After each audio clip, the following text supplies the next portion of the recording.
Welcome once again, folks, to the Hour of the Time and our ongoing series of the exposure of the origins, the history, the doctrine, and the identity of Mystery Babylon.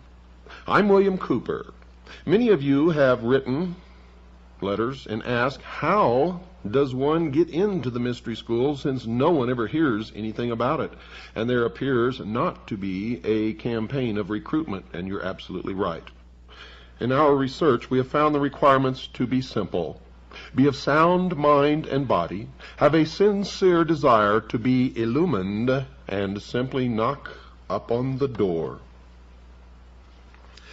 Well, to continue, remember that the first religion in the world was the religion of the worship of the heavens.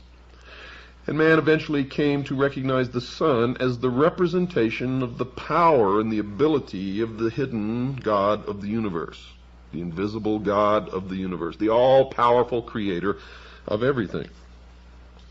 But man, as he gained his intellectual ability, began to look toward himself, toward the intellect as that God, and the sun, the representation of what used to be the invisible God of the universe, then became the representation of the intellect, the light, Lucifer. And man began to worship the Luciferian philosophy.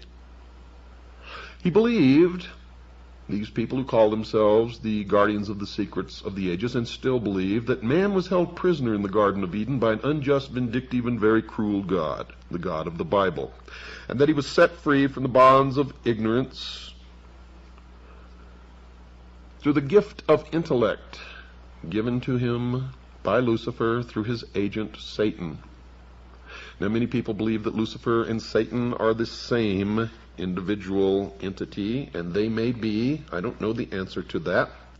I just know what the mystery schools believe, and I know what I personally believe, and what I personally believe doesn't have any bearing on anything. Knowledge, the truth, is what counts, and that's what we're trying to get to the bottom of here. Now, eventually, this philosophy of worshiping the intellect, or wisdom, or the mind, became known as Gnosticism. And the followers of Gnosticism began to be known as the Gnostics. An extraordinary number, folks, of exceedingly bizarre talismans and inscribed stones bear witness to the power of the secret Gnostic organizations, which flourished in various forms during the few centuries immediately before and after the rise of Christianity in the Middle East. You see, one of the oddest emblems of these schools was the figure of Abraxas. Now, that's a human body clothed in a Roman soldier's garb, wielding a battle axe as if threatening an enemy. Now, in its left hand, it carried an elliptical shield upon which the words of power Iao and Sabaoth were sometimes written. The head of this fearsome being was that of a cock with open beak. Now, that symbolized the rising of the morning sun, because the cock crows with the sunrise. 4 legs, it had twin serpents. The serpent throughout history has always been a symbol for wisdom, the gift of intellect, coiling to either side. Underneath the figure sometimes lay a conventionalized thunderbolt. Now, who was Abraxas? His name, in accordance with Kabbalistic computation, is decoded to mean 365. Isn't it absolutely incredible that every single time we investigate one of these, it leads directly to the sun. For 365 days, or the number of days in the year, or the exact number of days that it takes the earth to make one revolution around the sun.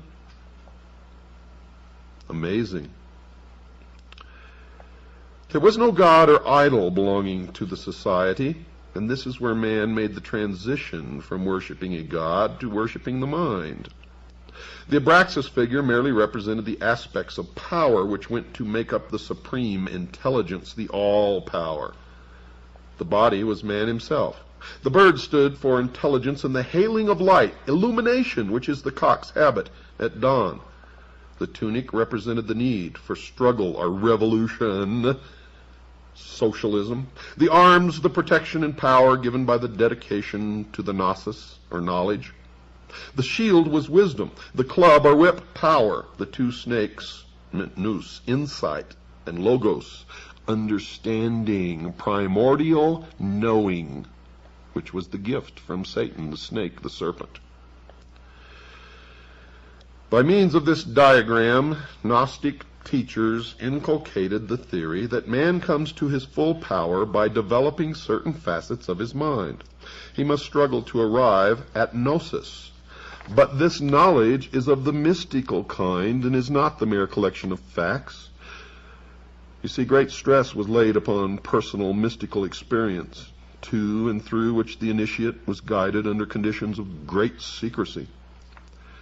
The Gnostics did not confine their studies or their teachings to any one religion, but borrowed illustrations from all that were accessible to them. This caused them to be considered Christians, heretics, Jews who were trying to undermine Christianity, remnants of the Persian sun worshippers. They have been widely studied by early Christian sages, and it is upon the opinions of these latter that many conclusions have been formed. Little or no investigation of these, quote, people of wisdom, unquote, has been done by research workers on the spot in Asia and North Africa, where strong and interesting traces of their beliefs and practices still remain. The main teaching states that there is a supreme being or power which is invisible and has no perceptible form. It is pantheism. This power is the one which can be contacted by mankind, and it is through it that man can control himself and work out his destiny. The various religious teachers through the ages, putting their creeds in many different ways, were in contact with this power they claim, and the religions all contain a more or less hidden kernel of initiation.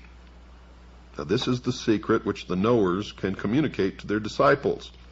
But the secret can be acquired only through exercising the mind and body until the terrestrial man is so refined as to be able to become a vehicle for the use of this power, or, in their terms, illumined. Eventually, the initiate becomes identified with the power, and in the end he attains his true destiny as purified personality, infinitely superior to the rest of unenlightened mankind, to the state of apotheosis, where he himself is God. The symbolism in which this teaching is concealed, the methods by which the mystical power is attained, vary from one Gnostic society to another, but the constant factor is there: the attainment of that which humankind unconsciously needs. You see, the Gnostic claims that within every man and woman there is an unfulfilled urge which cannot be given any proper expression in the normal way, because there is no social means by which it can be fulfilled. This feeling has been put into man in order that he may seek the fulfillment which the Gnostics can give him. His search for completeness in love, trade, professions, theology is vain and unsuccessful. The theories of the various schools, folks, of Gnosticism with which the Christian clerics came into contact are very much secondary to the rituals and practices which are used to produce the gnosis, the enlightenment, the illumination. This has not been fully understood by too many people who devote much space in trying to work out the beliefs of the knowers by a perusal of their writings or by reports which have been given them by others. Simply, folks, because they do not understand the symbolism. It is not clear to them. It is veiled. It is the esoteric wisdom. What were and are the Gnostic practices? Well, first, discipleship and the inculcated belief that the initiate must struggle, must devote himself as much as possible to the identification with the power which inspires all. Secondly, there are two kinds of men: those who are bound to the earth and to matter, and those who can refine themselves. It is from the latter class that aspirants are chosen, they claim. In every instance that we've investigated, they may choose them from the latter class, but they all end up in the first. Thirdly, the methods by which the divine illumination may come are many and varied, and it is the province of the teacher to choose which path he will give to his disciple to follow. Some Gnostics believe that frenzy and excitement would produce the necessary liberation of the mind from the fetters of the body. Remember the Sphinx? Others consider that this could be done best by fasting and meditation. Present-day Gnostic practice in the East has it that different methods suit different temperaments. And this could be one cause for the historical confusion as to which branch of heretics practiced what. The Gnostics believed themselves to be intellectual aristocrats. Their knowledge was only for the few who were ready to receive it, and that's why they do not recruit. You must knock at the door, and you and only you know when you're ready to receive it. And this is what made them a secret cult, not the fear of persecution. They had their own passwords and shaking hands. They tickled the palm as an identification signal, and they helped one another in every conceivable way, just as Freemasons do today. For they are one and the same, as they have always been one and the same with all the different versions of the mystery throughout the ages. Now, some say that they could not be called pantheists because they considered that the doctrine was secondary to the experience of religion, and the theologians and ordinary priesthood of any religion did not approve of that. They were not, in fact, a religion like most others, because they stressed the importance of the individual before that of the community. Those who were more enlightened were more important in every possible way because they were valuable, refined aristocrats.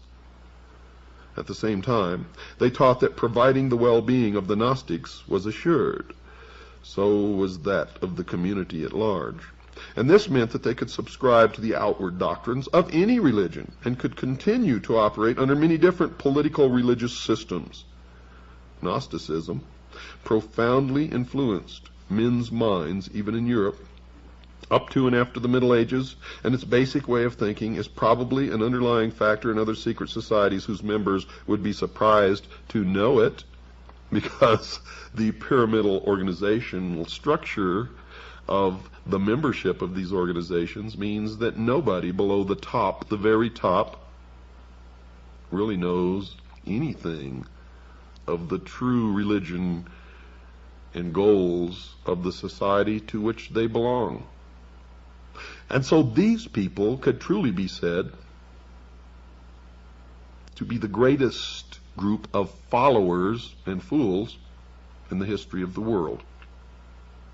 For they think that they are illumined, but in fact, they are never given any real secrets, and only those at the top truly know what is really going on.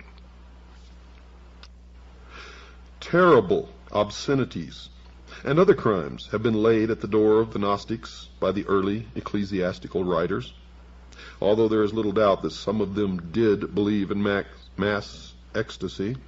It seems unlikely that their secrets were well enough known to enable the commentators to assess them.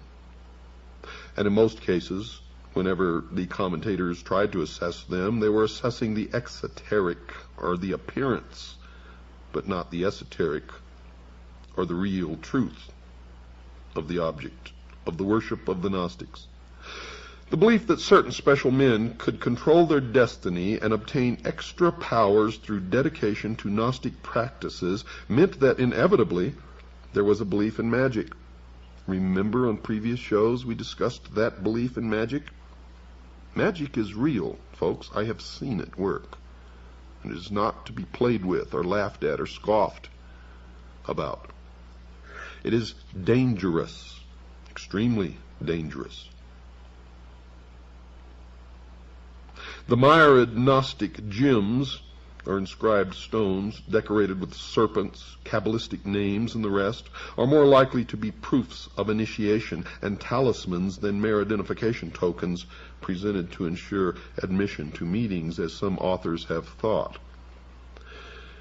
The reason for supposing this is that, one, the gems are very similar in many respects to talismans in use by other communities, including the Egyptians, and two, they can often be interpreted as containing magical messages or diagrammatical invocations. Ethically speaking, Gnostic belief is that there are two principles, that of good and evil. A balance must be struck between these forces, and the balance is in the hands of the Gnostic, the knower, partly because nobody else can tell whether an action is for the eventual good of the individual or the community. And this secret knowledge comes through the mystical insight which the supermen Gnostics attained. There's that reference to a super race or a superman again, which always crops up with these people, as it did with Hitler and many others. The rise of individuals who wrongly believed that they had attained to gnosis, all knowledge, some of whom were leaders of Gnostic societies, produced very notorious characters. Those who followed the way of the Ophite branch glorified the serpent who tempted Eve, and they still do that today. They did this because this snake, by his actions, brought knowledge into the world, gave man the gift of intellect, the use of which will bring him to the state of apotheosis, where man himself will be God. Basilides was a leader who taught that Jesus did not die on the cross, and you will see this crop up all through the history of the mystery schools, even in the Knights Templar. Since matter and material things were considered to be a part of the inferior non-spiritual world, the sect known as the Cainites called upon everyone to destroy those things which belonged to the world, and they called themselves the Destroyers, and their god is the Destroyer. These deviations and aberrants have attracted the greatest attention, as is natural, and the quieter teachers of the creed have received less attention. The pious horror with which the less respectable Gnostics were viewed by the early Christian fathers has stamped itself forever on Western literature and belief about the, quote, enlightened ones, unquote. But in more than one place in the Middle East, as well as in small groups in Western Europe, there are still followers of various schools of Gnosticism. They mainly follow the ideas held by Valentinus, with some variations. And this school teaches its initiates that matter is more evil than good, that man must be purified by mental concentration, that after death man will rejoin that from which he has been severed, and will be unified with those whom he loves in the great intelligence. They also believe that all matter will eventually be destroyed by fire. And if they have their way, that could be absolutely true. The Mandeans, a small but tenacious community which dwells in Iraq, follow an ancient form of Gnosticism, which practices initiation, ecstasy, and some rituals which have been said to resemble those of the Freemasons. And of course they do, because they are. In every Masonic temple you will see somewhere up on the wall a big letter G, And you will see it in their symbology, in their books. You will see this letter G.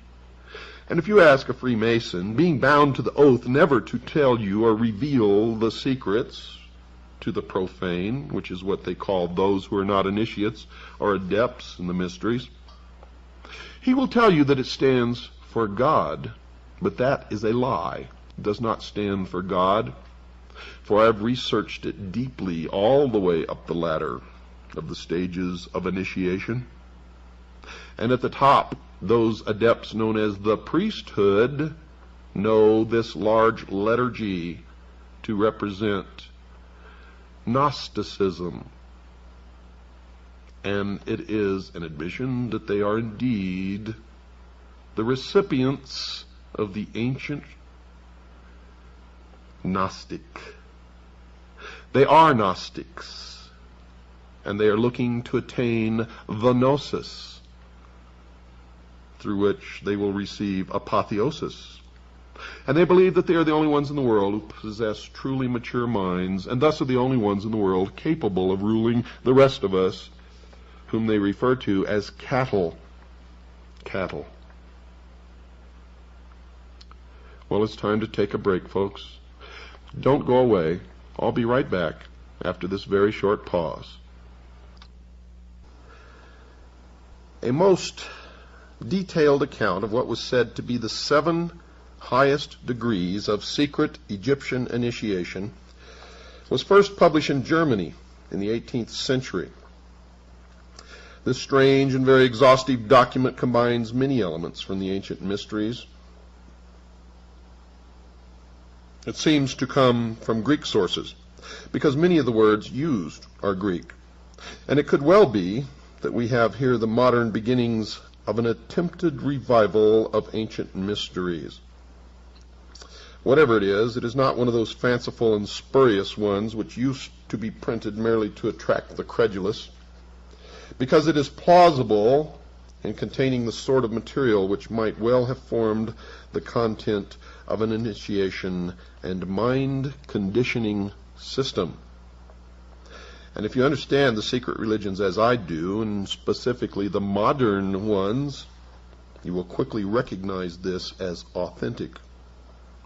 The earliest version known is in the form of an anonymous pamphlet, probably not intended for public sale, of 30-odd pages, printed in 1785. Right in that area of history is momentous occurrences.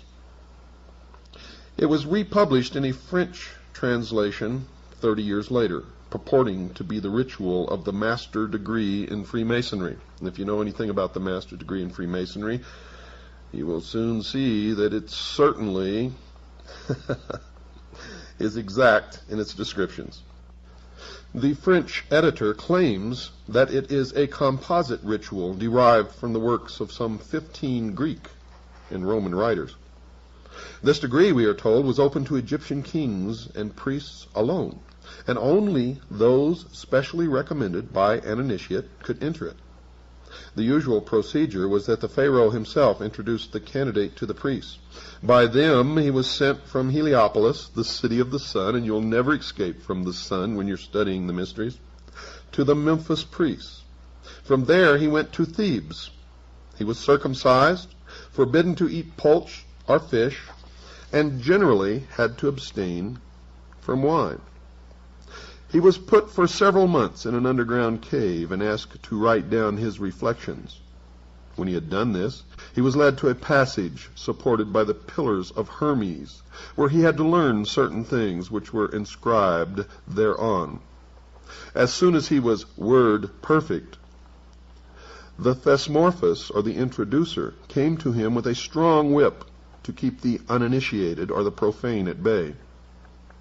He was blindfolded and his hands bound with cords. Now follows the procedure from the first degree of the select body. The candidate was led to the gate of men, where the introducer touched the shoulder of an apprentice, Portophorus, standing there on guard. He in turn knocked on the gate, which was opened. When the aspirant entered, he was questioned on various matters by the Hierophant. after which he was led around the Barantha in an artificial storm of wind, rain, thunder, and lightning. If he showed no sign of fear, Menes, the expounder, explained the laws of the Krata Rapoa, to which he had to agree. He was then taken in front of the Hierophant, made to kneel, and vowed fidelity with a sword point at his throat. As witness, he called upon the sun, moon, and stars. And where have you heard that before? His eyes were then unbandaged, and he was placed between two spare pillars called bateles, where lay a ladder of 7 steps, behind which were 8 doors of different metals of gradually increasing purity. The Hierophant, then addressing those present, as many Musai are children of the work of celestial investigation, exhorted them to govern their passions and fix their thoughts upon God. Now the sun, the moon, and the stars, you should know by now, represent the doctrine, the church, and the initiates. The sun, of course, is the doctrine, the moon is the church, and the stars are the body of initiates, or the 1,000 points of light. The candidate was taught, folks, that the latter symbolized the wanderings of the soul. He was told the causes of wind, thunder, and lightning, and given other valuable information, such as medical lore. He was given the password of recognition of this degree, which was, and I spell it because I don't know the correct pronunciation, A-M-O-U-N, meaning secrecy. He was taught a grip, given a pyramidal cap, and an apron called xylon. Around his neck was a collar, and he wore no other clothes. His duty was to guard the gate of men in his turn. The Portophorus was now able, after showing his devotion, to proceed to the 2nd degree. Following a prolonged fast, he was taken into a dark chamber called Endymion, the invitation grotto. He was now of the degree of Neocorus. Handsome women brought him dainty food. They were the wives of the priest, who endeavored to excite his love. If he resisted these advances, he was further lectured by the master of ceremonies, and led into an assembly, where the stolista, or water-bearer, poured water over him. Then a living serpent was thrown at him. The whole room was full of snakes to test his courage. He was then led to 2 high pillars, between which stood a griffin driving a wheel before him. The pillars symbolized east and west, the griffin the sun, and the wheel of 4 spokes the 4 seasons. He was taught the use of the level and instructed in geometry and architecture. He received a rod entwined by serpents, and that rod is still used today by the medical community. It's called the caducus. And he received the password Heave, meaning serpent, and was told the story of the fall of man. The sign consisted in crossing the arms over the chest, and his duty was to wash the pillars. Now, when the initiate was initiated into the 3rd degree, the member was given the title of Melanophorus. He was led to an anteroom, over whose door was written, Gate of Death. The room was full of copies of embalmed bodies and coffins. Here, too, were a number of dissectors, embalmers, and so on. In the center stood the coffin of Osiris. The Melanophorus was asked if he had had a hand in the assassination of his master. On his denying the question, he was seized by 2 tapaxites, or men who buried the dead, and led into a hall where he found all the other Melanophores clothed in black. The king himself, who always was present on these occasions, addressed him in an apparently friendly way, begging him if he did not feel courage enough to undergo the test now to be applied to him, to accept the golden crown he was offering him. Well, he had already been coached to refuse the crown and tread it underfoot. At this insult, the king called for revenge. Raising his sacrificial axe, he touched the head of the initiate. And in one famous initiation, the king actually beheaded the man. The two corpse carriers threw him on the ground, and the embalmers wrapped him in bandages. All who were present wept. Now he was led to a gate over which was written, Sanctuary of the Spirits. Now the initiate was not supposed to be beheaded in that one famous initiation. And I don't know what they chalked that up to. Now, standing before the gate, the initiate waited. On its being opened, thunder and lightning struck the apparently dead man. Charon received him as a spirit into his boat and carried him to the judges of Hades. Pluto sat on his judgment seat, while Rhadamanthus and Minos, as well as Aethon, Nicreus, Alastor, and Orpheus, stood beside him. Very severe questions were put to him as to his former life, and finally he was sentenced to remain in these subterranean vaults. Now remember, this is an initiation, which sometimes lasts for months and even years. The bandages were removed, and he was told never to desire blood, never to leave a corpse unburied, and to believe in the resurrection of the dead and the judgment to come. Now remember, this is long centuries before Christianity.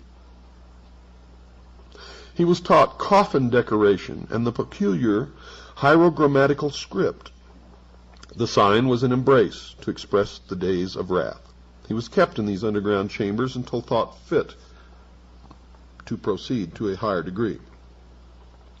These, quote, days of wrath, unquote, generally lasted for a year and a half, until the initiate was ready for promotion to the 4th degree. The Battle of the Shades. He was handed a sword and a shield and taken through dark passages. He met certain persons presenting a frightful appearance, carrying torches and serpents. He was attacked with the cry of Panis. He defended himself bravely, but was always taken prisoner. His eyes were bandaged and a cord placed around his neck. Dragging him into a hall, the specters disappeared. He was led into the assembly of initiates and his eyes unbandaged. Before him he saw a magnificent hall decorated with beautiful paintings. The king and the highest dignitary, the demiurgos, were present. All were wearing their alidai, an Egyptian order composed of sapphires. Among those present were the secretary, the treasurer, and the master of feats. The orator made a speech congratulating the new member on his fortitude. He was given a drink called sais, which he drank to the dregs. And this was probably the ritual drink of honey or milk, water, wine, and gruel, and perhaps some hypnotic drug. He donned the boots of Anubis, took up the shield of Isis, put on the cloak and cap of Orcus. He was handed a sword and told that he must cut off the head of the next person he met in a cave and bring it back to the king. This cave was pointed out to him. Entering it, he saw what seemed to be a beautiful woman, but in reality was a model of one. Now notice it's a woman. He seized this by the hair and severed the head. This he brought back to the monarch, who praised him, telling him that he had symbolically won the head of the Gorgon, wife of Typhon, who had caused the death of Osiris. He was now permitted always to wear the dress which had been given to him, and he was entered in a book as one of the judges of the land. Notice that, one of the judges of the land. He was able to communicate at any time with the king and received an allowance from the court. He was invested with an order, that of Isis in the shape of an owl, And it was revealed to him that the secret name of the great lawgiver was J-O-A, Joah, which was also the password of this degree. But the password for the meetings of the Christophori, as the fourth degree initiates were called, was Sassicus. The fifth degree, that of Balahate, could not now be refused to the Chrysophorus, if he demanded or requested it. He was led to a hall to watch a play at which he was the only onlooker. Other members of the degree went through the hall as if looking for something. One drew his sword, and the terrible figure of Typhon appeared. Of course he was slain. And now the Dew Balahate was told that Typhon represented fire, a terrible element which was at the same time indispensable. The password was Chimia, and the teaching was in chemistry, or alchemy. In order to become an astronomer of the gate of the gods, the sixth degree, the candidate was taken to the hall of assembly, bound and led to the gate of death. He was shown corpses which had been cast into water, and warned that he might be similarly treated if he broke his oath. He was given some teaching in astronomy and taken back to the gate of the gods, where he looked at the pictures of the gods while their histories were explained to him. A priestly dance took place, symbolizing the course of the heavenly bodies. He saw a list of members of the order throughout the world and learned the password Ibis for watchfulness. The last and the highest degree was that of Propheta, in which all secrets were laid bare. It was conferred following public processions, and when the permission of the king and all the highest members had been obtained, the members secretly left the city by night and retired to some houses built in a square and surrounded by pillars, by the sides of which were placed alternately a shield and a coffin, whose rooms were painted with representations of human life. Now these houses were called Maneras, for the people believed them to be visited by the manes of departed men. On their arrival at these houses, the new member, now called Prophet, or Saphanath Panka, a man who knows the secrets, was given a drink called oimelas, and told that now all trials were over. He received a cross of peculiar significance, which he was always to wear. He was clothed in a wide, white-striped dress called itangi. The usual sign was crossing his arms in his wide sleeves. He could peruse all the sacred books written in the Ammonite language. His greatest privilege was having a vote in the election of a king, and the password was Adan. These mystical societies always continued, and one of special interest is the powerful society in Afghanistan in ancient times called the Roshaniya, or Illuminated Ones. There are actually references to this mystical cult going all the way back through history to the House of Wisdom at Cairo.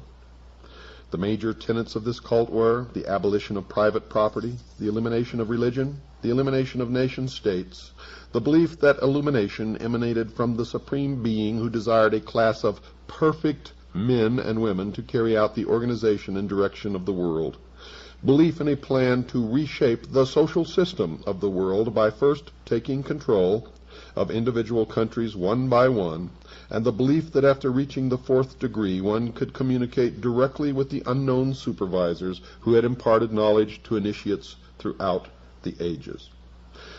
The Roshaniya also called themselves the Order.